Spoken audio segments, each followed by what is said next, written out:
Magandang araw po. Ako po si Marlene, isa sa mga pastor ng Pinnacle Village. At sa araw po na ito ay ipagpapatuloy po natin ang talakayin patungkol ho sa pagtuturo ng panalangin ni Jesus, or we've entitled this series, Praying the Kingdom Way.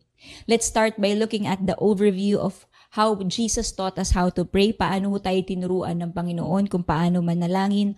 On your screens is a table that our pastors prepared for you. Makikita ho natin ang dalawang bahagi ng panalangin na itinuro ni Jesus. Ang una ho ay ang tinatawag ho nating God petitions, kung saan sinabi po ng Panginoon, ganito tayo dapat manalangin, aming Ama sa langit, sambahin nawa ang iyong ngalan, upang lagi nating maalala ang kalikasan ng Diyos.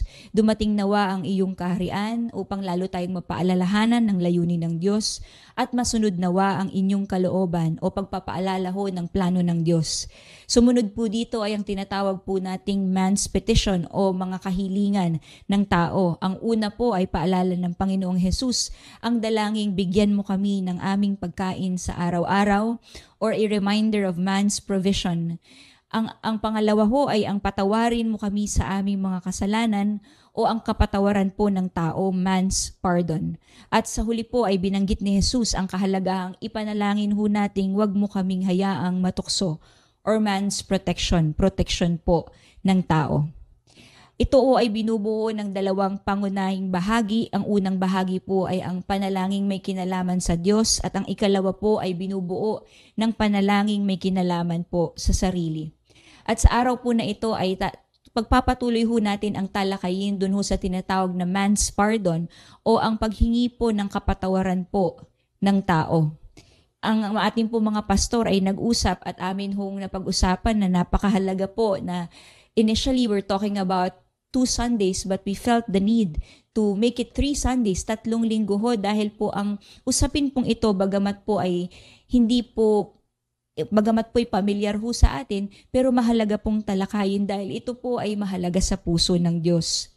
Nung nakaraang linggo po, si Pastor Amber, binanggit po niya sa atin ang kapatawarang tinanggap natin mula sa Diyos, dahil ang pagpapatawad ay nagsisimula sa pag-alala na tayo po'y unang tumanggap ng kapatawaran.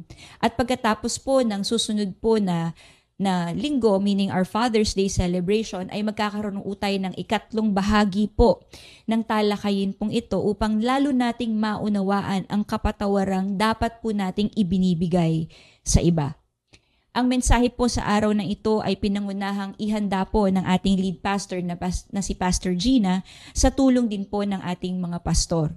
At sa araw po na ito ay magsisimula po tayong sagutin ang dalawang pinaka-basic po pero pinakamahalaga ring mga tanong upang lalo nating maunawaan ho ng maigi ang kahalagahan po ng mensahe po ng kapatawaran. Ang una po ay ito, what is forgiveness? Ano po ba ang ibig sabihin ng pagpapatawad o ng kapatawaran? At ang ikalawa po na ating sasagutin sa araw po na ito, why should we practice forgiveness? Bakit ba dapat nating isabuhay po ang pagpapatawad? Ang una pong tanong o ano po yung tanong po na what is forgiveness o ano po ang kapatawaran, mahalagang sagutin po ito dahil maaring marami po sa atin, iba po ang ating kaunawaan ng ibig sabihin po ng kapatawaran. Maraming tao po ang natatakot na gawin po ito sapagkat sa ating tingin ay ang iba po'y nagmamaliit po ng bigat ng pagpapatawad. Ang iba sa atin, maraming maaring napakinggan po natin ang mga salita pong ito. Naku, hayaan mo na yan, patawarin mo na lang siya kaysa makonsumi ka pa. Ikaw naman, wag mo nang pahabain pa yan, patawarin mo na lang siya. Meron din naman pong mga kwento ng pang-aabuso pagdating ho sa usapin ng kapatawaran. Kaya't napakahalaga pong maunawaan po natin ang ibig sabihin po ng pagpapatawad. Kaya't sa ating pagsisimula ay atin hong tatalakayin kung ano po ba ang ibig sabihin ng salitang pagpapatawad at kung ano din po ang hindi nito ibig sabihin. In short, we're gonna talk about what forgiveness is and is not. So sa atin pong pagsisimula, naghanda po ng nag-research po ng isa pong quiz o pagsusulit po ng ating mga pastor. Ito'y base po sa isang aral po ni Pastor Rick Warren, ang manunulat po ng Purpose Driven Life, and from Saddleback Community Church. Ito po'y binigay po niya na pagsusulit sa kanyang kongregasyon, at para ho sa ating konteksto sa araw po na ito ay binigyan po ng konting pagbabago ng ating mga pastor. Kaya po kung kayo po ay nakikinig on-site, kasama po ang inyong local village, maaaring kayo po ay nabigyan na ng sermon notes. At sa unang bahagi po ay makikita nyo po ang mga katanungan na true or false o tama o mali na mga tanong. At kung wala naman po kayong sermon notes, pwede nyo pong lapitan ng ating mga environers dyan po sa ating on-site services at bibigyan po nila kayo sigurado po ng kopya. But you see, if you are online and you're watching this at home with your family and your loved ones, sabayan nyo lang po kami sa aming pagbanggit ng mga katanungan pong ito. So if you're ready, ilabas po natin ang ating mga sermon notes, ihanda pong ating mga ballpen, ating mga lapis. Wala pong kopyahan, dahil whether online or on-site, ito po ay araw ng Panginoon and we are in a worship gathering. Honesty is needed for us. So magsimula po tayo. Ito po ba ang ibig sabihin ng kapatawaran? Una, hindi dapat patawarin ang isang tao hanggat hindi siya humihingi ng tawad. Pakisagot po, tama o mali? Kasama sa pagpapatawad ang pagbabaliwala sa kasalanan at sakit na nadulot nito.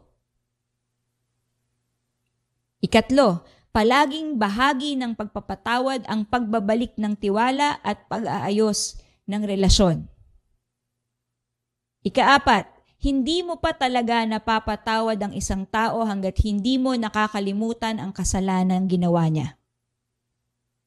At ikalima, kapag nasaktan ang iba, tungkulin mo ring patawarin ang gumawa ng kasalanan sa kanya. Okay po, pens up. Bibigay ko po sa inyo ang sagot sa mga katanungan pong ito at pagkatapos po ay isa-isa ho nating dadaanan ang mga statement o mga pahayag na ito upang maunawaan ho natin ang kahulugan ng kapatawaran. So ang una po, hindi dapat patawarin ang isang tao hanggat hindi siya humihingi ng tawad. Ang sagot po dito ay false o mali. Ikalawa, kasama sa pagpapatawad ang pagbabaliwala sa kasalanan at sakit sa nadulot nito. Ang sagot po dito ay false ulit o mali. Ikatlo, palaging bahagi ng pagpapatawad ang pagbabalik ng tiwala at pag-aayos ng relasyon. Ang sagot din po dito ay false o mali. Ikaapat, hindi mo pa talaga napapatawad hanggat hindi mo nakakalimutan ang kasalanang ginawa. At ang sagot po dito ay, type it in the chat box or tell it the person beside you, ang sagot po dito ay mali. By now, you see that all 5 statements are actually false. Mali po ang lahat ng definition po na ito. Even the 5th one, na kapag nasaktan ang iba, tungkulin mo ring patawarin ang gumawa ng kasalanan sa kanya. Ngayon silipin niyo po ang sermon note o sagot ng inyong katabi, perfect score po ba sila? Friends, if you look at the Bible, pag titingnan po natin ang aralin ng Biblia, malalaman po natin na ang 5 pahayag po na ito ay ang maling kaunawaan tungkol sa kapatawaran. Mali po na hindi dapat patawarin ang isang tao hanggat hindi siya humihingi ng tawad. Because friends, the first important definition of forgiveness is this. Forgiveness is unconditional. Ang pagpapatawad po ay walang kondisyon. Hindi po ito sa pamamagitan ng ginagawa ng ibang tao. Hindi po ito dahil karapat-dapat ang nagkasala ng kapatawaran. Hindi rin po ito resulta ng kasunduan o palitan po. At paminsan po, ito ay isang bagay na hindi po hinihingi. To cut it short, hindi po ito base sa isang pangakong nagsasabing hindi ko na uulitin. Pag tiningnan po natin ang Biblia, isang paalala po sa atin na ang tunay na kapatawaran ay nangyari dahil sa kabutihang loob ng nasaktan at hindi dahil karapat-dapat ang nakasakit. Kung naalala po ninyo, binahagi po ito ni Pastor Amber, ang Roma 5:8. Paalala sa atin na ang pagpapatawad ho ng Diyos ay nakabase sa katotohanan pong ito. Sabi po ng Biblia, pero ipinakita ng Diyos sa atin ang kanyang pag-ibig sa ganitong paraan. Kahit noong tayo'y makasalanan pa, namatay si Kristo para sa atin. Nung si Jesus po ay napako sa krus, hindi niya po sinabi sa Diyos, Ama, patawarin mo sila kung hihingi sila ng tawad. Ang totoo, ni isa po sa kanila sa mga nag-persecute po o nag-betray po sa Panginoon ang humingi po ng tawad sa Kanya. Noon po ay ipinanalangin ni Jesus ang mga salitang ito, Ama, patawarin mo sila sapagkat hindi nila alam ang kanilang ginagawa. It was a choice that Jesus had to make. In other words, forgiveness starts with a choice. Pinili pong patawarin ni Jesus ang mga taong nakasakit sa Kanya dahil sa Kanyang kabutihang loob kahit hindi po sila humingi ng tawad sa Kanya. Kaya sabi po ni R.T. Kendall sa kanya pong librong Sermon on the Mount, total forgiveness is a choice. So too is an unforgiving spirit. When you hold a grudge, you are making a choice. You choose not to let them off the hook. I'm afraid it also shows that you are not sufficiently grateful that God has forgiven you. Ang una pong statement na binanggit ho natin kanina ay mali po. Ang pagpapatawad po ay ginagawa ng walang kondisyon. Ang ikalawa po, kasama sa pagpapatawad ang pagbabaliwala ng kasalanan at sakit na dulot nito. Ito po'y mali sapagkat according to the Bible, forgiveness should not minimize the seriousness of the offense. O sa Tagalog po, ang pagpapatawad ay hindi nangangahulugang minamaliit po natin ang bigat ng nagawa na kasalanan. Ang pagbawas po ng bigat ng pagkakasala at sakit na dulot nito ay hindi kailanman itinuro ng Biblia o ng Panginoon. Sa gitna po ng pagkakamali, hindi po natin dapat sabihin na ayos lang yan. Hindi naman talaga ako nasaktan sa ginawa mo. Huwag mo na lang alalahanin, maliit na bagay lang yan. Ang pagsasantabi po ng kasalanan ay walang naitutulong sa kahit kanino. Hindi po nito natutulungan ang nagkasala, hindi rin po nito natutulungan ang nasaktan, at hindi rin po nito natutulungan ang komunidad na kanilang kinabibilangan. Kaya pag inalala po natin ang Roma 12:9, ito po ang naging paalala ng Biblia. Maging tunay ang inyong pagmamahalan. Kasuklaman ninyo ang masama at pakaibigin ang mabuti. PV, ang pagpapatawad po ay isang seryosong bagay. Lalo na po kung ang pagkakasala na nangyari ay hindi lang po aksidente o simpleng ginawa o hindi pagkakaunawaan. Sapagkat ang kasalanan po ay ang tunay na ugat. Ang ugat po na ito ay pagkakamaling nagmumula sa puso ng tao. Kung naalala po ninyo si Jose, siya po ay isa sa paborito po na kwento sa Biblia. He's known also as Joseph the Dreamer dahil sa sine po na lumabas tungkol sa buhay po niya. At kung ito'y unang pagkakataon niyong narinig, pwede niyo rin basahin ang buhay po niya dahil very interesting po at ang dami pong matututunan sa buhay niya. His life is found in Genesis 37 to 50. But for our time together, let's have a quick recap of Joseph's life. Kung naalala po nyo, si Jose ay paborito pong anak at dahil po siya'y paborito, siya'y kinaiinggitan ng kanyang mga kapatid. At sa tindi po ng kanilang pagkainggit ay pinagbili po siya bilang isang alipin. Napunta po siya sa Ehipto, sa bahay ni Potifar, ang pinuno po na bantay ni Paraon. At nung mga panahong huyon, siya po ay naligtas, hindi po dahil sa kanyang kalakasan, kundi dahil nanatili siyang tapat sa Diyos. Binigyan ho siya ng regalo ng Diyos na mag-interpret ng mga panaginip. Kaya isang beses po ay na-interpret po niya ang panaginip ni Paraon na patungkol po sa dadating po na taggutom sa bayan. And as we know, na-save po or somehow po naging prepared po ang Ehipto sa tagutom po na ito. Nakapaghanda sila, nakapagtabi sila ng pagkain. Kaya dahil po dito, maraming kalakip bayan po ang pumupunta sa Ehipto para humingi ng tulong. Isa po dito sa humingi ng tulong ay ang mga kapatid po ni Jose. Sa madaling sabi, dahil dito ay nagkita po silang muli. Ang mga kapatid niya nananakit sa kanya at nagbenta sa kanya upang maging alipin ang muling hinarap po ni Jose. Sa kabila po ng realidad po na ito ay tinulungan po sila ni Jose at sila po ay naligtas sa kanilang taggutom. Hindi lang po sila kundi ang kanilang buong pamilya.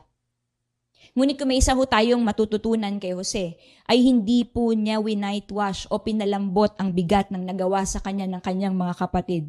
Kung naalala po ninyo ay hindi niya binaliwala ang kasalanan, ngunit pinili niyang magpatawad.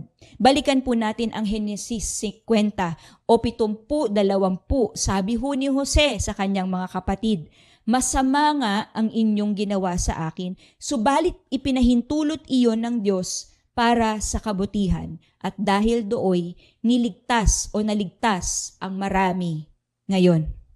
Sinabi niya sa kanyang mga kapatid, una sa lahat, na masama ang kanilang ginawa sa kanya. Hindi po niya winightwash, hindi po niya isinantabi, ngunit may pag-alala po ng maling nagawa. Sabi ho ng Biblia sa Lucas 17:3, kung magkasala sa iyo ang kapatid mo, pagsabihan mo siya. At kung magsisi siya, ay patawarin mo. Ang pagpapatawad po ay hindi pagsasantabi ng kasalanan. Ang sugat po na nakatago sa ilalim ng balat kapag hindi po yan ginamot ay maaari pong maimpeksyon. Kaya ang pagpapatawad po ay nagsisimula sa paglalantad ng sakit. At ang sakit na yon ay hindi po para ikondena ang nagkasala, kundi maihayag po ito sa liwanag at magkaroon po ng tunay na kagalingan. Nung kami po'y nag-uusap patungkol ho sa bahaging pong ito, isang kwento po ang naalala po ng ating mga pastor. Ito po ay ang kwento po ni Larry Nassar at ni Rachel Denhollander, na kung saan si Larry Nassar ay hindi po makakalimutan dahil ang kanya pong naging kaso ang isa sa pinakamatindi po na sexual assault o sexual abuse pagdating po sa larangan ng sports. Hindi lang isa o dalawa, kundi mahigit 100 mga batang atleta ang kanya pong na sexual assault. At nung taong 2016, siya po ay naaresto dahil po sa 265 young women and girls who are in the guise of medical treatment but were actually sexually assaulted by Larry Nassar. Isa ho sa kanyang mga naging biktima ay si Rachel Denhollander. At first time po siyang lumabas to publicly make allegations against Dr. Larry Nassar. Nangyari po ang pag-aabuso nung siya'y 15 years old po. Bilang isang homeschooler, sinimulan po siyang abusuhin po ni Larry Nassar. After 16 years ay lumabas po si Rachel Denhollander, kasama po ang ilan pang mga naging survivor ng sexual abuse na ito. Sa pagdating po sa isa po niyang speech, sa pagharap po nila sa korte, napakaganda po ng naging pagbabahagi po ni Rachel Denhollander. Basahin lang po natin ang ilang portion. Sabi po dito, in our hearings, you brought your Bible into the courtroom and you have spoken of praying for forgiveness. And so it is on that basis that I will appeal to you. If you have read your Bible, the Bible you carry, you know that the definition of sacrificial love portrayed is of God Himself, loving so sacrificially that He gave up everything to pay a penalty for the sin He did not commit. By His grace, I too chose to love this way. You spoke of praying for forgiveness, but Larry, if you have read the Bible you carry, you know forgiveness does not come from doing things as if good deeds can erase what you have done. It comes from repentance, which requires facing and acknowledging the truth about what you have done in all of its utter depravity and horror, without mitigation, without excuse, without acting as if good deeds can erase what you have seen in this courtroom today.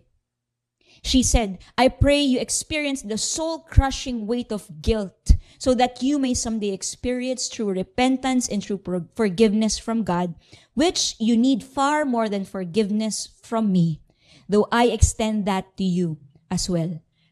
Sasalin ko po sa Tagalog yung huling bahagi. Sabi po niya, dalangin ko na maranasan mo ang nakakadurog kaluluwang bigat ng pagkakasala upang sa takdang panahon ay tunay mo ring maranasan ang pagsisisi at tunay na kapatawaran mula sa Diyos na higit mong kailangan kaysa sa kapatawaran ko. Bagamat sa araw na ito'y binibigay ko rin iyon sa iyo. Hindi po ibig sabihin na babaliwalain ang bigat ng pagkakasala kapag tayo po ay nagpapatawad. Hindi rin po ibig sabihin na palaging bahagi ng pagpapatawad ang pagbabalik ng tiwala at pag-aayos ng relasyon. Forgiveness doesn't always involve restoring trust and reuniting the relationship. This is a false statement. Dahil according to the Bible po, if we will look at the message and the study or the lessons of the Bible, ang pagpapatawad po ay mabilis, pero ang pagbabalik ng tiwala ay kailangan ng panahon. Forgiveness can be instant, but trust takes time. Magkaiba po ang pagpapatawad at muling pagbabalik ng relasyon katulad po ng dati. Kaya marami po sa atin, nahirapan po tayo magpatawad o natatakot po tayong magpatawad dahil sa tingin po natin, ang pagpapatawad ay nangangahulugang ibabalik po natin sa dati ang lahat. Na parang walang nangyaring kasalanan. Na para bang kailangan nating manatili sa isang relasyon na kung saan tayo naaabuso at nasasaktan, o kaya naman kailangan natin harapin muli ang ating isang kaibigan na sa totoo'y nagtaksil at nanakit sa atin. Friends, if there's one truth that we'd like to remind us, forgiveness doesn't mean that we immediately restore relationship. Ang pagpapatawad po ay agaran, pero ang pagbabalik po ng tiwala ay nangangailangan po ng panahon. Tama pong sinabi po sa Biblia na dapat tayo'y magmahal katulad ng Panginoon, na tayo'y dapat magpatawad sa mga taong nanakit po sa atin. Pero ang panunumbalik po ng relasyon ay iba hong usapan. Sabi nga po ni Craig Groeschel one time, forgiveness is by grace, but trust must be earned. Sa panahon po ng muling pagbabalik ng kapatawaran o ng relasyon, tatlong bagay po ang kailangang isaalang-alang pagdating po sa pagpapatawad. Una po, kailangan meron pong pagsisisi. Doon po sa tao na nagkaroon ho ng kasalanan. Mayroon po bang tinatawag na true repentance o tunay na pagsisisi? Kung gusto nyo hong balikan po ito, binanggit po ito ni Pastor Amber sa kanya pong turo last week, yung pinagkaiba po ng genuine repentance at human remorse. Kaya yan po ay matatagpuan sa ating website at sa ating pong YouTube channel if you wanna go back to that message again. Pero ang ikalawa po, hindi lang po pagsisisi, pero po doon po sa side po ng nakasakit ay meron pong pag-aayos ng nasira o restitution.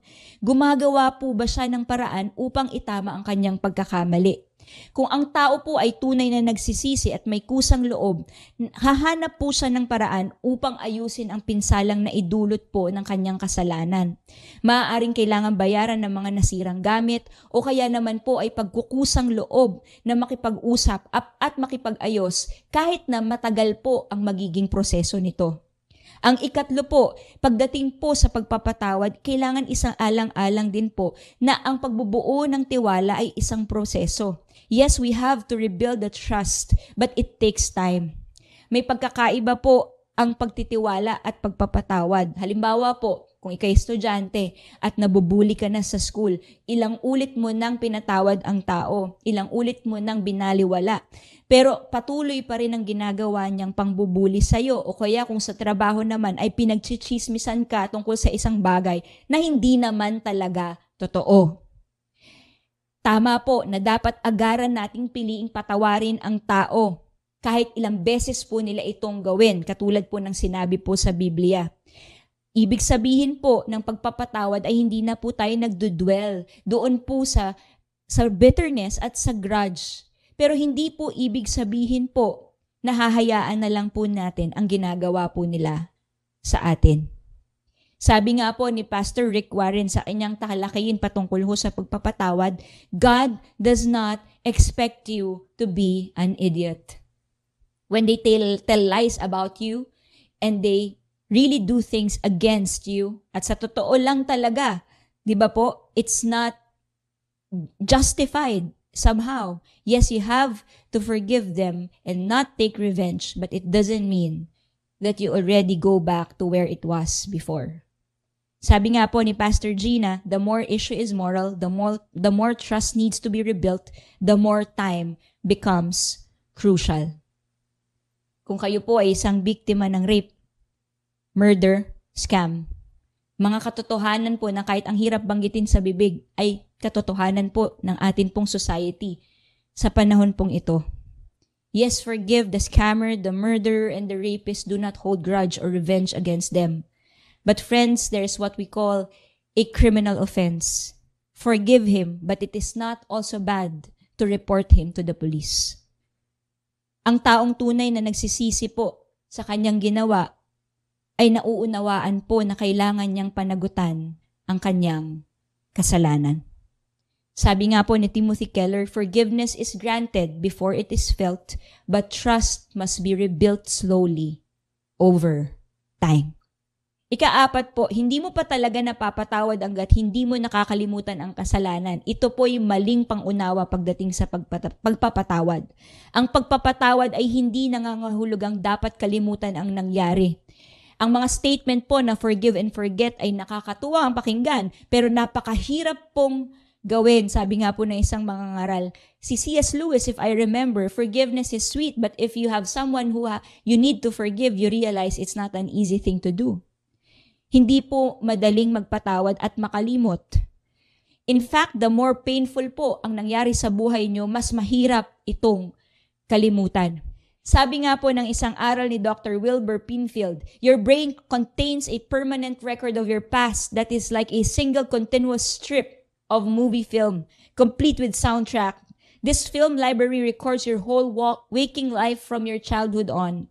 You can live again those memories or scenes from your past one at a time when a surgeon applies a gentle electrical current to a certain point on the temporal cortex of your brain.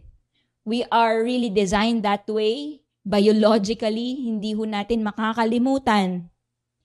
Ngunit pag atin hong naunawaan po, ang isang tao po na lumalago sa Diyos ay hindi po nagkakaroon ng amnesia. Hindi niya nakakalimutan ang mga nangyari sa kanya, ngunit nagkakaroon po ng pagkakaiba sa pananaw patungkol sa kanyang mga naranasan. Nakikita niya na ito hindi sa pamamagitan ng kanyang nararamdaman, kundi nakikita niya na ito sa pamamagitan ng banal na spirito na nananahan sa kanya. It is the lens of the Spirit that now becomes the filter of every painful past. Paano po natin malalaman na it is the lens of the Spirit that's leading us whenever we go through times like this? Una po, nagkakaroon po ng lens of grace o pananaw ng biyaya ng Diyos.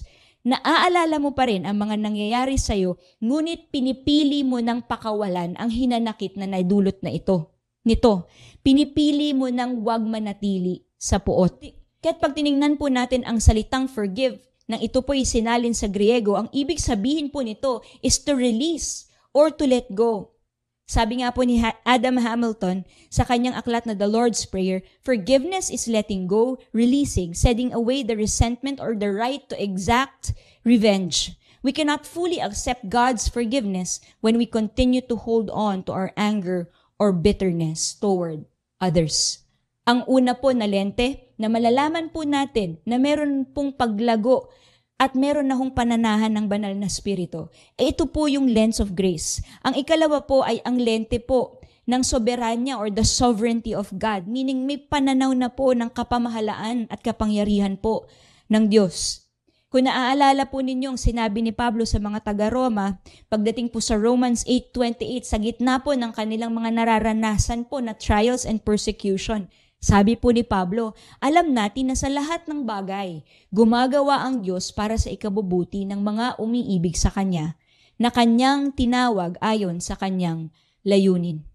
Kaya pag binalikan po natin yung sinabi ni Jose, tama po na inalala po niya ang masamang ginawa, pero ito po ang naging konklusyon po ni Jose. Balikan po natin ang Henesis 50:20. Masama nga ang inyong ginawa sa akin, subalit pinahintulot iyon ng Diyos para sa kabutihan at dahil dooy naligtas ang marami ngayon. Ang ikalima po na statement na ating binanggit kanina, tama ba na kapag nasaktan ng iba, tungkulin mong patawarin ang gumawa ng kasalanan sa kanya? Ang sagot po dito ay mali. Ang kapatawaran ay nasa pagpapasya po lamang ng taong nasaktan, hindi ng mga kaibigan niya o ng mga kamag-anak po niya. It's like saying that we also do not put revenge in our hearts to the people who or to our loved ones who were hurt. The same way goes with forgiveness. Ang pagpapatawad ay nasa pagpapasya lang po ng nasaktan. Kung ang ibig sabihin po ng pagpapatawad ay pag-release o hindi na po pag-dwell doon po sa bitterness at sa resentment o o dun po sa puot ng nangyari, paano po natin mapapatawad ang isang tao kung hindi naman tayo ang nakaranas po ng puot at sakit? There is nothing to forgive or to release or to let go. Ang ibig sabihin po, tanging ang taong nasaktan ang may karapatang magpatawad. Dahil kung hindi ikaw ang nasaktan, wala kang sakit na kailangang bitawan at wala ka ring hinanakit o kapaitan na kailangang isuko. Ang isang example nga po na binigay po ni Pastor Rick Warren, one time daw po a national leader announced that we must all forgive Osama bin Laden when he said, I have forgiven Osama bin Laden. Pero may isang problema na nakita po dito, si Rick Warren. Sabi niya, this man who said that he has forgiven Osama bin Laden did not have any relative in the World Trade Center. Hindi niya naranasan kung paano masaktan o ang sakit na meron kang maririnig na phone call, hindi mo alam kung patay o buhay pa yung kamag-anak mo, hindi mo na-experience kung paano po ma-hijack at kung paano mag-crash itong plane sa isang building. And to say that is actually very unparalleled. And to say that doesn't actually make sense because he doesn't have the right to do it anyway. It is only the victim and the family of the victims that has the right to forgive. Kaya balikan po natin ang 5 bagay po patungkol ho sa pagpapatawad. Unang, pagpapatawad ay walang kondisyon. Ang pagpapatawad ay hindi nangangahulugang minamaliit natin ang bigat ng nagawang kasalanan. Ang pagpapatawad ay mabilis pero ang pagbalik ng tiwala ay kailangan ng panahon. Ang pagpapatawad ay hindi nangangahulugang dapat kalimutan ang nangyari. At ang pagpapatawad ay nasa pagpapasya lamang ng nasaktan. Ang ikalawang tanong po sa atin para sa araw na ito, why should we practice forgiveness? Bakit ba dapat nating isabuhay ang pagpapatawad? Sapagkat sa atin po bilang mga mananampalataya, kapag tayo po ay nagpapatawad, 3 bagay din po ang ating ginagawa. Una po, we declare our relationship with God. We are stating o ipinahahayag po natin ang ating relasyon sa Diyos. Ikalawa po, we defend our hearts from decay o iniingatan po natin ang ating mga puso sa kasamaan. At ang ikatlo po is nagkakaroon po ng pag-develop ng strong communities o pinagtitibay po natin ang atin pong komunidad. Ang una po na ating binanggit kanina na kapag tayo po ay nagpapatawad, ito din po ay pagpapahayag po natin ng ating relasyon po sa Diyos. Dahil pag tinignan po ninyo ang halimbawa po ng Panginoon patungkol sa pananalangin, nang siya po ay nagturo sa atin kung paano ho tayo mananalangin.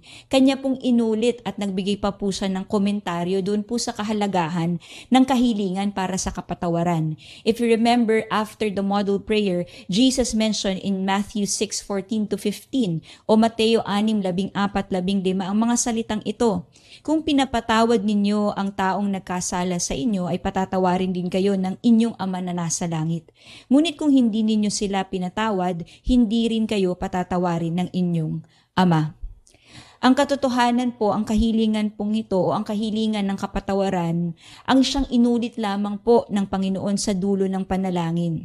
Hindi po ang kahilingan patungkol po sa ating pangangailangan, hindi ang kahilingan patungkol sa ating proteksyon mula sa kasalanan, hindi nga po ang kahilingan patungkol ho sa kalwalatian at pagkatao ng Diyos. Tanging ito lamang po ang inulit ni Jesus. Ngunit tila po nakakalito ang kahalagahan po ng kahilingang ito. Sabagamat sinasabi po niya na parang lumalabas na tayo pinapatawad ng Diyos lamang kapag tayo nagpapatawad ng iba. When you look at the Bible, hindi lang po minsan ito binanggit. Pag tiningnan ho natin ang Lucas at ang Marcos, binanggit din po ito ng Panginoong Jesus. Sa Lucas 6:37, sabi po niya, huwag ninyong husgahan ng iba upang hindi rin kayo husgahan ng Diyos. Huwag kayo magsabi na dapat silang parusahan ng Diyos upang hindi rin kayo kanyang parurusahan. Magpatawad kayo upang patawarin din kayo ng Diyos. Sa Marko 11:25, kapag nananalangin kayo, patawarin niyo muna ang mga nagkasala sa inyo para ang kasalanan ninyo ay patawarin din ng inyong Ama sa langit. Ang mga salitang ito na binanggit ni Jesus ay hindi po pagmamaliit ng biyaya po ng Diyos. Ang bahagi pong ito at ang mga statements po na ito ay pagpapaalala at pagbibigay po ng diin ng tunay na palatandaan po ng pusong binago ng Diyos. Ito po ang mismong ibig sabihin ng pagpapatawad o klase ng pagpapatawad na binabanggit po ng Panginoong Hesus. Ito ay pagpapatawad na nagpapakita at nagpapatunay na may pagbabago na po sa ating mga puso. Na marunong na po tayong magpatawad bilang isang mananampalataya at hindi po katakataka ang ating pananampalataya. Ang ganda po ng sinabi ni Pastor Gina. Bakit daw po ito ang naging mga pananalita ng Panginoong Hesus? It is said that it is the proof, the evidence of a genuine love relationship with God. When we forgive, we authenticate and certify that we are indeed related to God. Ang tunay na kapatawaran ng Diyos po ay hindi humihinto sa ating mga sarili. Kaya pag sinasabi ho natin tayo may relasyon sa Diyos, bahagi po nito ay ang kapatawaran ng Diyos na siya rin naman pong automatically are able to pass on or we're able to pass on to others or automatic po. Ito'y pinapasa natin po sa iba. Ang ganda po ng sinabi po ni Artie Franz sa kanyang komentaryo, the point is not so much that forgiving is a prior condition of being forgiven, but that forgiveness cannot be a one-way process. Like all of God's gifts, forgiveness, if it is truly genuine, must be passed on. Kung naalala po ninyo, isang talinhaga po o parabola ang ating binalikan sa isang serye po natin on the parables of Jesus. At ang isang parable po na atin pong inaral ay ang parable of the unmerciful servant. Hindi ko na po babasahin ang buo, pero kung maalala nyo po ang mga nakasulat sa Mateo 23 hanggang 21, may isa pong hari. Kinuwento ni Jesus ang isang talinhaga tungkol sa isang hari at sa kanyang alipin. At minsan po, ang hari ay naningil po sa pagkakautang po ng isang alipin na nagkakahalagang 10,000 talento. Sasalin nga daw po sa panahon ngayon, yan po ay milyon-milyon. Ngunit wala po siyang maibayad at hiningin po niya ng tawad, humingi po siya ng tawad at nagmakaawa po siya sa hari. At sinabi po ng hari na siya po ay patatawarin at nahabag po siya.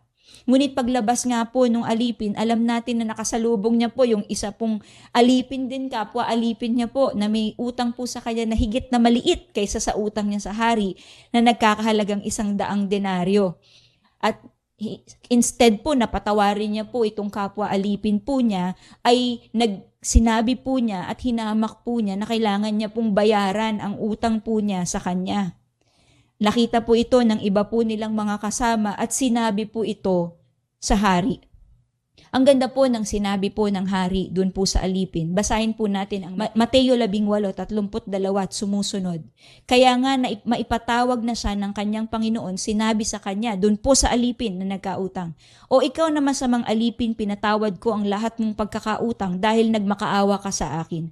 Hindi ba't nararapat na mahabag ka rin sa iyong kapwa alipin katulad ng pagkahabag ko sa iyo? Sa matinding galit ng kanyang Panginoon, ibinigay siya sa mga tagapagpahirap sa bilangguan hanggang sa mabayaran niya ang kanyang mga utang. Verse 35, gayon din naman ang gagawin sa inyo ng aking Ama na nasa langit kapag hindi kayo nagpatawad ng taos-puso sa bawat kapatid sa kanilang pagsalangsang. Kung tunay na unawaan po ng alipin ang kapatawarang kanyang naranasan mula sa hari, ay madali dapat po niyang pinatawad ang kanyang kapwa. Sabi po ni John Stott, unforgiveness is a symptom of a heart not truly or fully transformed by God's mercy, and it reveals a shallow grasp of God's grace. Once our eyes have been opened to see the enormity of our offense against God, the injuries which others have done to us appear by comparison extremely trifling. Kapag tumanggi po tayong magpatawad sa iba, ito po'y nagpapakita po ng ilang mahahalagang katotohanan tungkol sa atin pong relasyon sa Diyos at sa pagkaunawa po natin ng kanyang kapatawaran. Ito po ay nagpapakita na kapag hindi po tayo nagpatawad sa iba, ay hindi pa rin po nating lubusang natanggap ang kapatawaran ng Diyos, na hindi po natin naranasan ito sa ating mga puso. Makapagpapatawad lang po tayo ng iba kung tunay naranasan po natin ang pangangailangan natin sa kapatawaran ng Diyos. If we have truly embraced the forgiveness of God, then it is going to be natural, a natural desire to extend it to others. Pinapakita rin po na kapag ang puso ay hindi nagpapatawad ay hindi po nating lubos pinagpapahalagahan ang kapatawarang ibinigay ng Diyos. Na hindi nating naunawaan ang bigat na dinanas po ng Panginoong Hesus pagdating po sa pagbabayad po niya sa krus ng Kalbaryo upang tayo'y mapalaya sa ating mga kasalanan. Pinakikita nito na hindi tayo tunay na nagpapasalamat na tayo'y binigyan ng isang tagapagligtas na magbabayad sa ating lahat ng pagkukulang. Kapag ang isang tao din po ay hindi natutong o hindi po pinipiling magpatawad, pinapakita rin po nito ang kanyang relasyon sa Diyos na nagpapaalalang hindi niya lubos na unawaan ang bigat ng kasalanan niya at ng kanyang mga ginawa na nagbigay po ng paghinagpis sa Diyos. Minsan po pag tinitingnan natin ang mga pagkakamali natin kapag kinukumpara po natin ito sa ibang tao, nakikita po kapag tayo po hindi po tama ang ating puso sa ating relasyon sa Diyos dahil tingin po natin ay mas higit na mabigat ang kanila pong ginawa. Hinuhusgahan natin sila base sa kanilang pagkakamali, ngunit nakakalimutan din po natin na tayo po mismo ay walang pantay ang ating pong mga ginawa o maging ang ating kabutihan pagdating po sa kabanalan ng Diyos. We proudly judge others for their mistakes, forgetting that only God has the authority to judge each person rightly. Sabi nga po ng utos, kung maalala po ninyo ang Juan 13:34, kaya isang bagong utos ang binibigay ko sa inyo, magmahalan kayo. Kung paano kayo minamahal, ganun din dapat ang pagmamahal ninyo sa isa't isa. Pag tiningnan po natin ito, hindi po bago. Nung sinabi ng Panginoong Hesus na nagbibigay po siya ng bagong kautusan, hindi po siya nagbibigay ng bagong utos per se because loving God is not entirely new. Pero ang sinasabi po ng Panginoong dito ay binibigyan niya ho ng mas mataas na kaunawaan at pamantayan ang pag-ibig. Na hindi na lamang po ito utos na kailangan mong sundin, kundi utos na mahalin ang iba katulad kung paano mo ito naranasan dahil sa ginawa ng Panginoong Hesus. Pinag-uutos ni Hesus na ibigin natin ang isa't isa gaya ng kanyang pag-ibig na ipinadama sa atin. Because friends, the truth is this, forgiveness is actually the highest expression of love. Ang ganda po ng sinabi ni Timothy Keller, when it comes to granting forgiveness, God calls us to what feels like an outrageously high standard. It said, forgiveness is the litmus test of love, for only when we experience hurt is love truly tested. Nothing reflects God's love more than the choice to forgive. Kaya tayo po bilang mga mananampalataya ay inuutusang magpatawad. Sapagkat kung tunay po nating natanggap ang kapatawaran ng Panginoon, ay tinatanggap din po natin ang lakas at biyayang magpatawad sa iba. Tama po, lakas at biyaya. Dahil kung tayo lang po ay hindi po natin kakayanin. Kaya mahalaga po ang kapatawarang tinanggap muna natin mula sa Diyos dahil siya lang po ang tanging nakapagbibigay ng kakayanan upang tayo po ay magpatawad. Ilang beses po itong pinaalala ni Pablo sa mga iglesia noong unang panahon. Ayan po ang iglesia ng Efeso o ng Ephesian Church and the Church of Colossae when he said in Ephesians 4:32, sa halip maging mabait kayo at maawain sa isa't isa at magpatawad kayo sa isa't isa, gaya ng pagpapatawad ng Diyos sa inyo dahil kay Kristo. Magpasensyahan kayo sa isa't isa at mapatawaran kayo kung may hinanakit kayo kanino man dahil pinatawad din kayo ng Panginoon. Paalala niya po sa Colosas 3:13. Binanggit ko po ito kanina but I'd like to read the exact quote of C.S. Lewis when he said, everyone says forgiveness is a lovely idea until they have someone or something to forgive. Ganda rin po ng sinabi ni Philip Yancey when he said in the book, What's So Amazing About Grace, forgiveness is an unnatural act, but it's the most God-like thing we can do.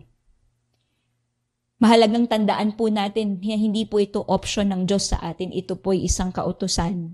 Hindi natin pwedeng sabihin na hindi ko siya magpatawad kasi hindi ko pa nararamdaman, hindi ko pa feel magpatawad ngayon eh.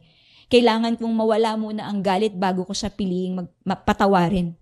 Sa halip po, kailangan nating pangunahan ang ating damdamin at piliting patawarin ang iba katulad po ng pagpapatawad ng Diyos sa atin at pagsunod din sa Diyos at hindi batay sa atin pong nararamdaman.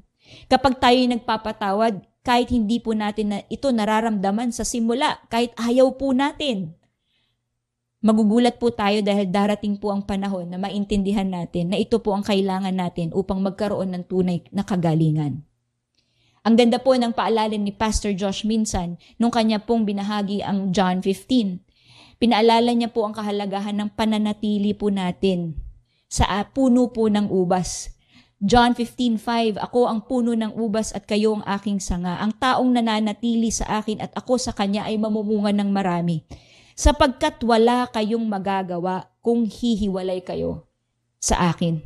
Kailangan po nating manatili sa Diyos para manatili po tayo sa Kanyang pag-ibig. Hindi po natin kakayanin na mahalin ng iba kung hindi po tayo mananatili una sa pag-ibig po ng Ama.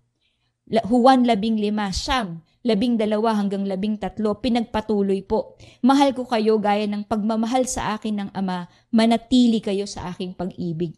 Ito ang aking utos sa inyo, magmahalan kayo tulad ng pagmamahal ko sa inyo. Wala nang pag-ibig na hihigit pa sa pag-ibig ng isang taong nag-alay sa kanya ng buhay para sa kanyang kaibigan. Ngunit paano ho natin iaalay ang ating buhay sa iba kung hindi po natin sila magawang mapatawad? Friends, we have to always remember that the highest expression of God's love is forgiveness. That's why if you remember, when God so loved the world, He gave His only begotten Son, that we may have eternal life in spite of the sin that we have caused. Forgiveness is truly the litmus test of love. Pag pinag-uusapan po ang hindi pagpapatawad, ang ganda po ng binanggit po ni R.T. Kendall sa kanyang aklat. The characteristics of an unforgiving spirit are resentment, keeping records of wrong, telling people what they did to you, and living for revenge. Resentment chases the Spirit of God away, keeping a record of wrongs, forfeits the immediate sense of God's presence. Living for revenge forces God to hide His face from us until we make the choice to forgive them totally.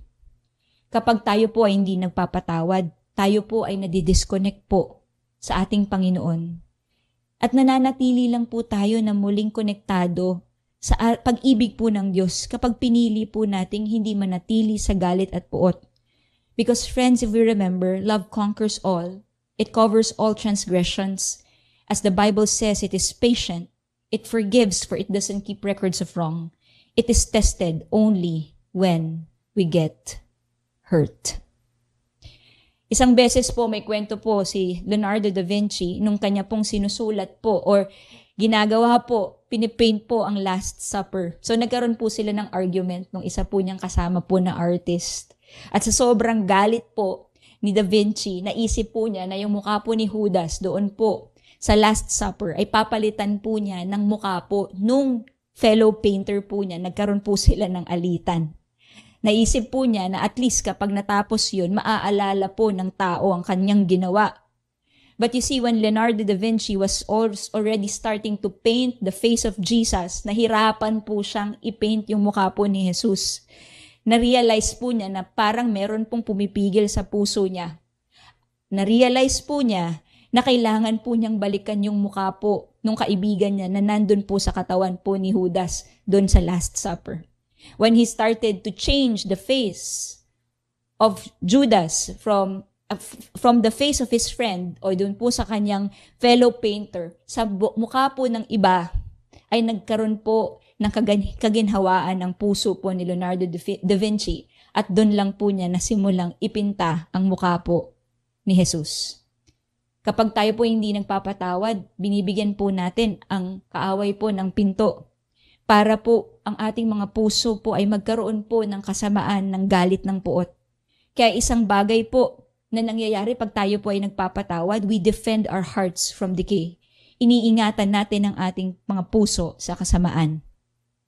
Siguro panandalian pag-usapan po natin ito dahil ang katotohanan, maaring ang iba sa inyo nakikinig po kayo. At kung sa totoo lang napakahirap po ng usaping ito dahil nakaranas kayo ng mabibigat na paninira, ng pagtanggi, ng pagtataksil at ng pang-aabuso. Maaring ang iba ho sa atin nakaranas po ng pang-aabuso sa salita at gawa, hinusgahan sa hindi makatarungang pamamaraan. Naintindihan po namin kayo, naniniwala na kailangan po ng isang kapatawaran kung hihingi po ng tawad ng taus-puso ang mga taong nanakit po sa atin.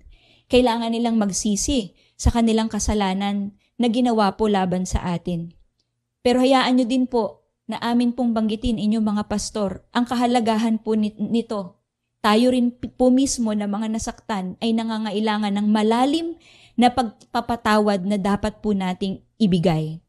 Kailangan natin pong piliing pakawalan ang iba sa bigat ng kanilang kasalanan sa atin kahit hindi pa sila nagsisisi o nanghihingi ng tawad. Ang iba ho sa atin ay gusto na lang takbuhan at baliwalain ang sakit to escape from the pain that's caused by the sin against us. We feel that escaping is what is best. Ngunit ang pagtakbo at pagbaliwala po sa sakit ay hindi rin po makakabuti sa atin. Hindi mawawala ang sakit sa pamamagitan ng pag-iwas sa relasyon o pagkansela ng mga taong nakasakit sa atin. Kahit tumakbo pa po tayo sa dulo ng Pilipinas o sa dulo ng daigdig, ang problema pong yan ay hindi maaalis dahil ang problema pong yan ay nakaugat sa ating pong puso. Kaya paano ho natin palalayain ang ating mga sarili mula sa mga sakit ng nakaraan? Ang Biblia po, ang paalala po niya, ang unang paraan ay ang kapatawaran. Kailangan mong piliing pakawalan ang nakaraan. Sabi po ni Corrie ten Boom, kilala po natin siya po'y Holocaust survivor. Sabi po niya, to forgive is to set a prisoner free and discover that the prisoner was you. Kahit tayo po ay nasaktan, sa totoo lang po, hindi naman po ito pagpapalaya dun ho sa nakasakit. Pero sa totoo po ito'y pagpapalaya po sa atin pong mga sarili.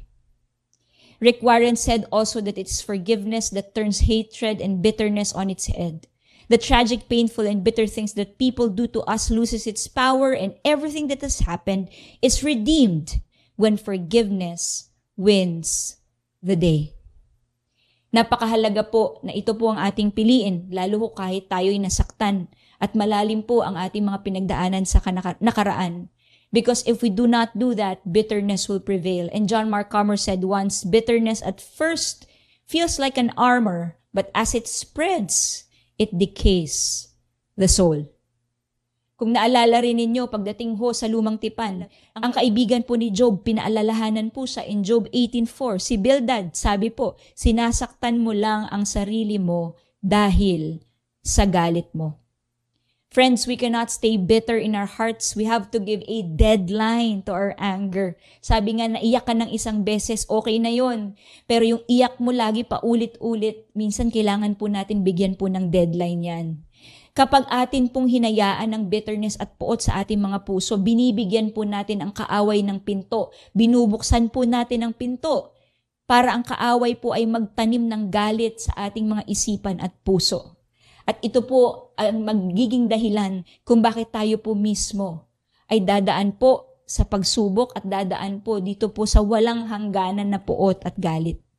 Sabi nga po ng Efeso 4:26 hanggang 27, paalala po ni Pedro, kung magkamali man kayo ay huwag kayong magkasala at huwag ninyong hayaan na lumipas ang araw na galit pa rin kayo, huwag ninyong bigyan ng pagkakataon si Satanas. You see, ang una po talaga na nakakaranas po ng epekto ng puot at galit ay hindi naman po yung taong nagkasala, pero tayo po. Minsan nga po binanggit po ni Dr. Gregory A. Boyd sa Letters from a Skeptic, sulat po niya patungkol sa hindi pagpapatawad. Minsan daw ay may nakilala po siyang babae na pumangit na, punong-puno ng puot at napaka-mean po niya. At ang dahilan daw po itong babae pong ito, when she was very young, hindi naman po siya ganyan. Siya'y maganda, very personable and fun. Pero nung age of 19, nang siya po'y tinakbuhan po ng kanya pong mapapangasawa bago ho sila ikasal, 3 days before she got married, ay nagsimula na po siyang magtanim ng galit at puot sa puso niya. Ngayon po, mahigit 50 anyos na yung babae, pero ganun pa rin po ang kanya pong itsura dahil nagtanim po siya ng puot sa kanya pong puso. Sabi po ng mga ngaral, pinaalala po ni Haring Solomon, sa mga ngaral 7, mangmang lamang ang nagtatanim ng galit. when we hold on to a grudge, we are not hurting the other person. Friends, when we are holding on to grudge, resentment, and bitterness, we are actually hurting ourselves.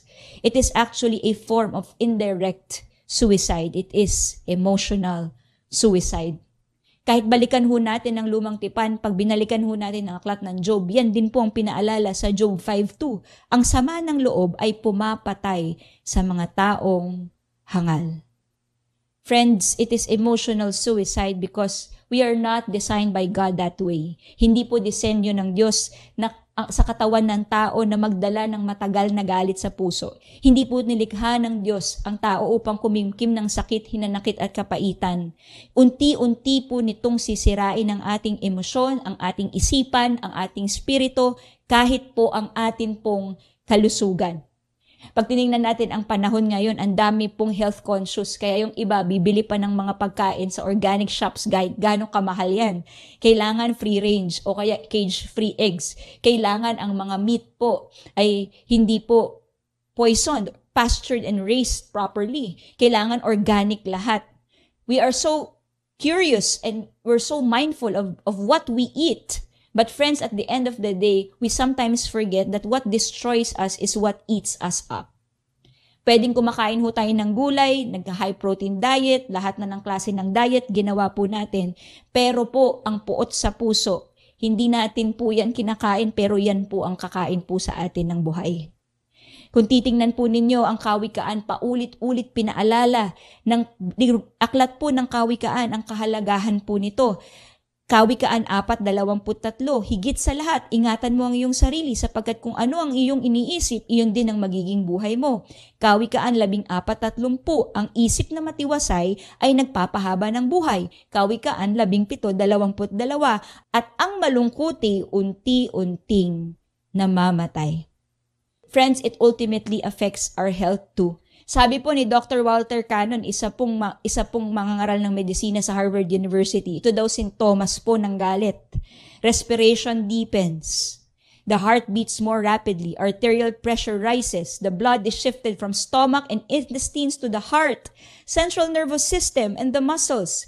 The processes of alimentary canal cease. Sugar is freed from the reserves in the liver. The spleen contracts and discharges its contents of concentrated corpuscles, and adrenaline is secreted. Kung nasa medical field po kayo, naintindihan niyo po. For us who are not there in the medical field, we already see this. This is not normal. When we get angry and we dwell into bitterness and anger, it's also not healthy for us. Si Booker T. Washington nga po, napakaganda po kung paano po niya inaddress po ito. He's an American educator, author, and orator. Nung between 1890 to 1915, siya po ay isang primary leader ng African-American community. Pero hindi po siya exempted sa discrimination. Nung time po na yon, siya po mismo ay nadidiscriminate. Isang beses nga po, siya ay malilate na sa pagbigay ng speech niya. Nag-ahanap po siya ng taxi cab at nang siya po ay pumara, yung nagmamaneho po ng taxi po ay puti. At sabi po sa kanya, because he's a black man, he said to Booker T. Washington, "Sorry, I don't drive for niggers." Pero ang sagot po ni Booker T. Washington sa kanya, hindi po siya nagpadaig. Ang sabi po niya, "So if you please, let us change seat. Sit here and let me be the one to drive us to the hotel." Sabi po ni Booker T. Washington, "I will not permit you to narrow and degrade my soul by making me hate you." Minsan kailangan lang ho nating piliin. It's a matter of choice. Do we dwell on bitterness? Do we not forgive someone? Or we forgive? Ang ikatlo po at pinakamahalaga din pong maalala, kapag tayo po ay nagpapatawad, we develop strong communities. Pinagtitibay po natin ang atin pong komunidad. Kapag ang isang mananampalataya ay nagpapatawad, hindi lang siya pumapasok sa inner healing ng puso. Pero ang nangyayari po, natutulungan din po ang kanyang komunidad na makaranas po ng healing or ng social healing.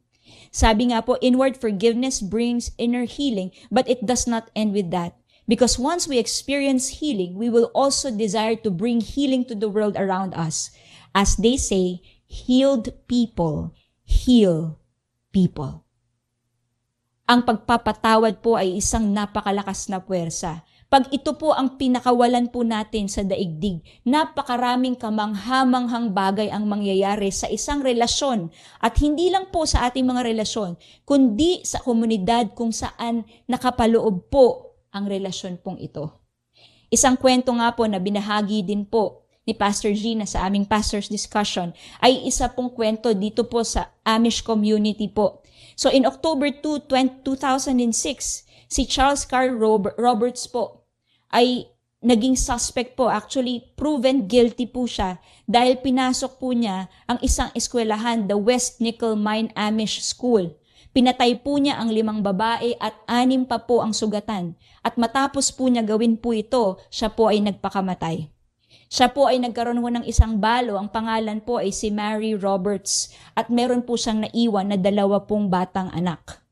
At pagdating po ng Sabado po sa funeral po ni Charles Carl Roberts, nakaranas po ng isang napakagandang regalo si Marie, ang kanya pong balo. Sapagkat 75 mourners present in that funeral ay bahagi po ng pamilya ng mga namatay at naapektuhan doon po sa Amish community or doon sa Amish school. They stood alongside the mourners amidst their own blinding grief. Kesa po sila ay magpasakop o magpakain sa kanilang mga galit, sila po ay nakiramay sa balo at sa mga anak na naiwan. Sabi po ni Bruce Porter, isa po sa fire department chaplain na nakakita po nitong pangyayari pong ito. Sabi po niya, I was really moved. It's the love, the forgiveness, the heartfelt forgiveness that they have toward the family. I broke down and cried seeing this displayed. At ang sabi po ni Marie Roberts sa kanya pong binahagi tungkol dito, she was absolutely and deeply moved by the love shown. Napakaganda pong paalala po ito. Sabi nga po ni Philip Yancey sa libro niyang What's So Amazing About Grace, forgiveness is an unnatural act. But friends, it is the most God-like thing we can do. Kung ito'y nakikita po natin sa mga kwento sa labas, lalo ho dapat natin itong isagawa at isapamuhay bilang isang iglesia ng Diyos. Kung naalala po niyo, kahit si Pablo po, pinaalala po niyan sa Church of Philippi, nung siya kinausap niya po si Yodia at saka si Sintiki. Diba po? Binanggit po niya na nakikiusap po siya na magkasundo po sila dahil sila po'y magkapatid sa Panginoon. Friends, Pinnacle Village, we have to make forgiveness as part of our ethos. Hindi lang po sa loob ng iglesia, pero sa ating mga pamilya, sa ating pong mga kaibigan, sa atin pong mga sariling tahanan. Dapat lagi nating naririnig sa buhay na ito, hindi lang ang salitang I love you, pero yung salitang pinapatawad kita. Kailangan nating lumago sa pagpapatawad po sa isa't isa. Naiwasan po natin ang hindi pagkakaunawaan. Hindi po natin maiiwasan ang hindi pagkakaunawaan, pero wag natin pong hayaan na masira po nito ang atin pong mga relasyon. Sa katunayan ay maaaring maging daan po ang pagpapatawad upang matibay pa o mapagpatibay pa ang pagsasamahan. Friends, as Pinnacle Village, we have to continually strengthen the bridge of forgiveness. Because the truth is this, di ba po? Minsan nga, yung taong pinapanalangin mo sa Diyos na gusto mong patawarin, hindi mo alam, pinapanalangin din niya sa Diyos na patawarin ka niya. Dahil whether we like it or not, at times, we are also the ones causing people hurt. You don't want to burn the bridge of forgiveness that you've got to walk across someday.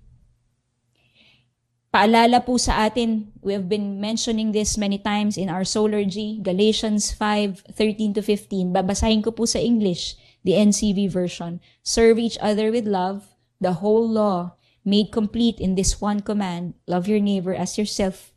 If you go on hurting each other and tearing each other apart, be careful, or you will completely destroy each other.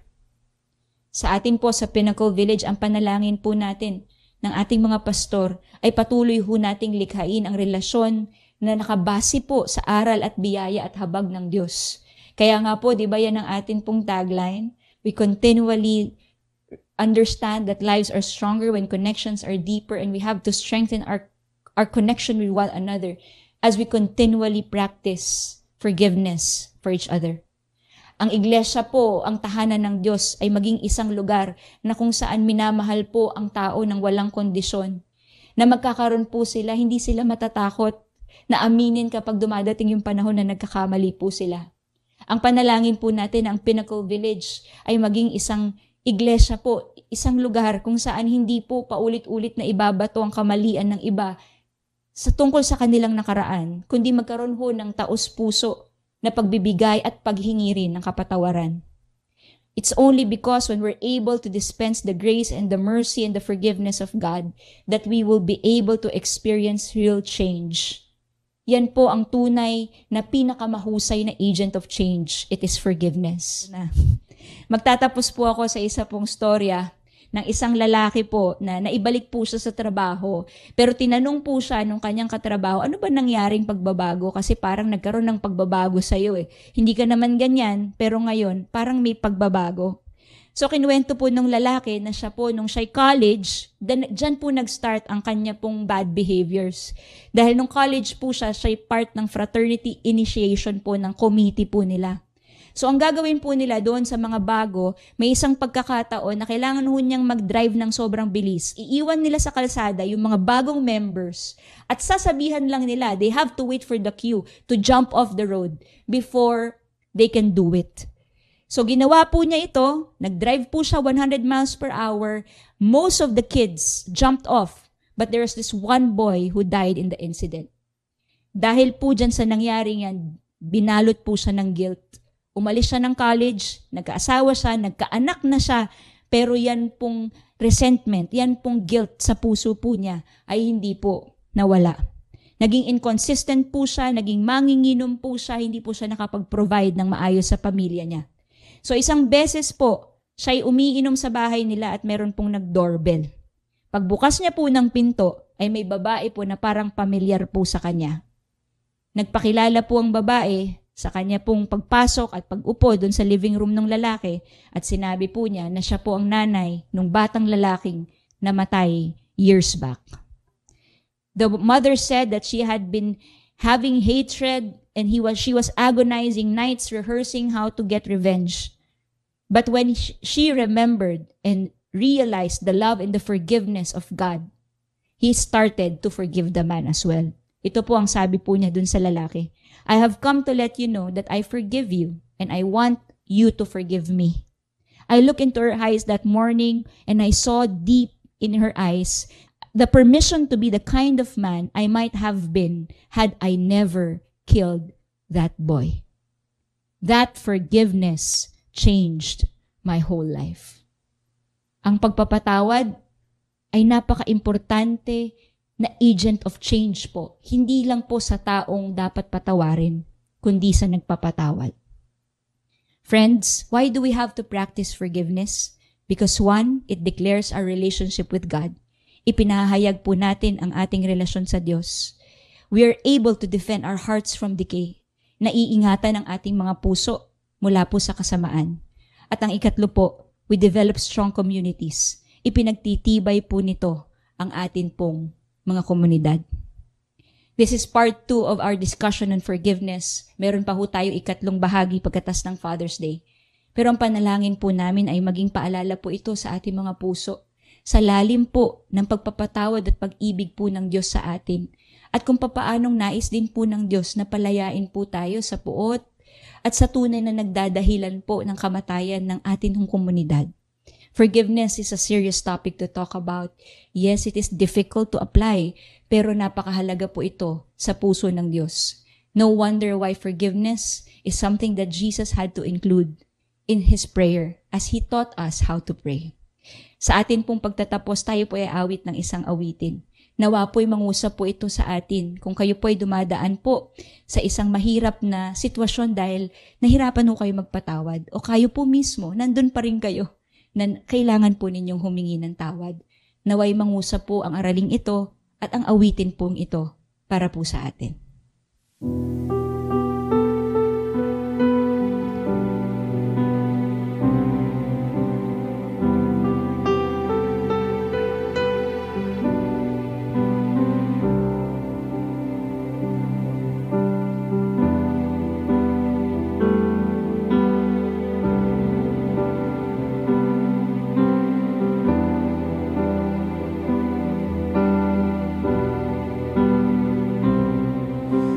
forgive us for our pride, when our faith becomes a show, dressed in righteous deeds to hide all the stains below. We have judged your sons and daughters for the sin that is our own. May we now forgive each other and lay down our stones.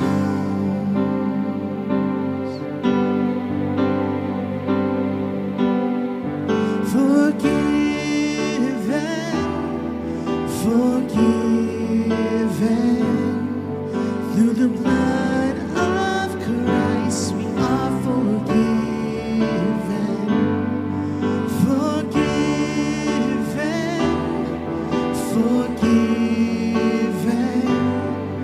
Through the blood of Christ we are forgiven.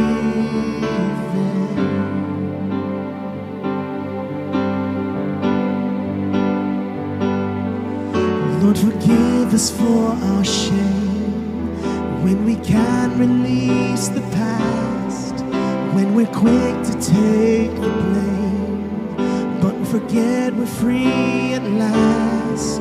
We avoid your sons and daughters for the fear we don't belong. Give us eyes to see each other through your only Son. Forgiven.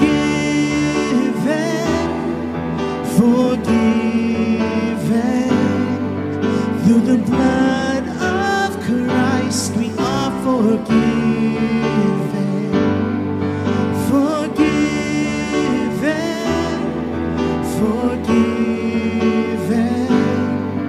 Through the blood of Christ we are forgiven. Forgiven.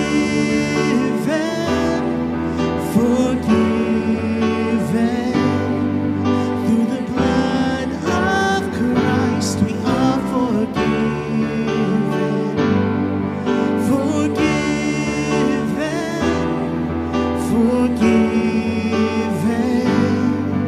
Through the blood of Christ we are forgiven.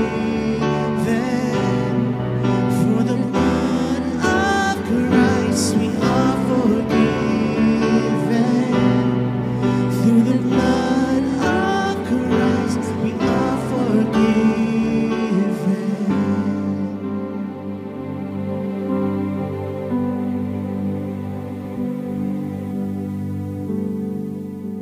Aming Ama na nasa langit, nagpapasalamat po kami sa inyo, sa inyong kabutihan at kabanalan. Salamat na ang araling ito'y paalala sa amin, Panginoon, na hindi man po kami karapat-dapat humarap sa inyo dahil kayo ang tunay na banal na Diyos. Ay sapat ang inyong awa at habag sa amin. Nalabis niyo kaming minamahal dahil sa ginawa po ng inyong anak sa krus. Dahil kami po'y napalaya mula po sa bigat, Panginoon, at dapat po na mararanasan naming kabayaran ng aming mga kasalanan. Kami po'y huling humihingi ng tawad, Panginoon, muling humihingi ng tawad sa inyo sa aming mga pagkukulang, bagaman hindi lang po ito isang beses na paghingi ng tawad, kundi sa mga panahon na hanggang sa ngayon, kami nagdudulot ng sakit sa inyong puso.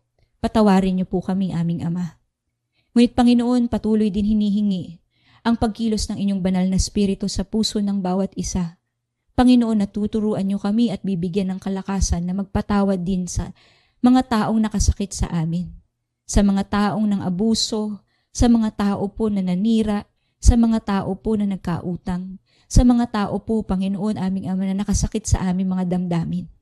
Panginoon, hindi madaling magpatawad, ngunit maraming salamat po, Panginoon, na dahil sa inyong pag-ibig at sa inyong tulong, Panginoon, ay kaya po namin gawin po ito. Panginoon, dinadalangin aming Ama, natuturuan niyo po kaming mahalin ang iba, tunay kung papaano ho ninyo kami minamahal. Tuturuan niyo po kami, Panginoon, na maging tapat. Panginoon, na susundin namin ang kautosang ito, hindi lang dahil po kailangan po namin kayong ma-please, Lord. There's nothing that we can do to please you. Your love is unconditional. But Father, we pray that we will learn the higher standard of love, that we will learn to forgive, na patuloy po kaming matutong magpatawad sa iba upang lalo naming maranasan at maintindihan ang puso po ninyo. Salamat na tinuturuan nyo kaming manalangin. Salamat na tinuturuan nyo kaming magpatawad. Pinakita nyo po ito sa amin, aming Ama, sa inyong ginawa. Panginoon, maraming salamat po. Inaalala rin ang bawat pamilya, ang bawat relasyon, ang mga trabaho, Panginoon, ang samahan sa bawat local village at sa amin po bilang Pinnacle Village as a church, as a local church, that we will be a forgiving church. Na Panginoon, we will continue to declare, O God, our faithfulness to you, our love to you by loving others.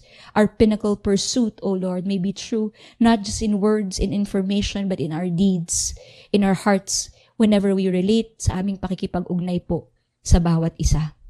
Panginoon, maraming salamat po. Salamat po sa inyong kapatawaran at salamat na iniimbitahan niyo po kaming gawin din po ito sa iba upang maranasan namin ang lalim at lawak ng inyong pag-ibig at maranasan at maunawaan po namin ang puso po ninyo para sa bawat isa. Marami pong salamat, Panginoon. Mahal po namin kayo, ngunit salamat na kayo po ang unang nagmahal sa amin. Ang lahat po ng ito ay binabalik sa inyo ng may pagsamba at pagtitiwala sa matamis at banal na pangalan ni Jesus, aming Diyos at tagapagligtas. Amen at Amen.